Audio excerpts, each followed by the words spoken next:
So hello WhatsApp guys, আশা করি সবাই ভালো আছেন। আমি এখন ফিমেল ড্রেস আপ পরে চলে যাই সোশিয়াল আইসল্যান্ড ম্যাপে। সেখানে গিয়ে প্যাং করে কোনো ছেলেকে পটাতে পারি নাকি সেটাই দেখবেন এই ভিডিওতে। কি বলে? তো ম্যাচে প্রবেশ করতেই আমি এক জায়গায় দাঁড়িয়ে যাই, দাঁড়িয়ে গিয়ে ইমোট দিতে থাকি, কিন্তু এখানে কোনো কেই আসছিল না। তার কারণে আমি একটা টেবিলে গিয়ে বসে পড়ি। তো টেবিলে বসার পরে যা হয় তা দেখো তোমরা। তো কেউ আসছিল না মাঝে, তারপরে দেখি একজন আসছে, দেখা যাক সে কি পটে নাকি। অবশেষে আমি তাকে পটিয়ে ফেললাম।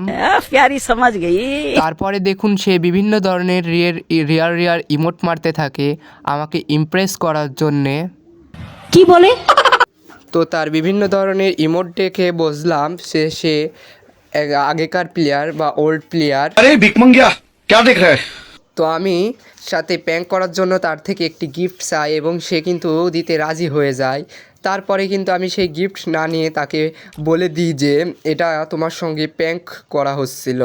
তো ভিডিওটি ভালো লেগে থাকলে সাবস্ক্রাইব করে দিন।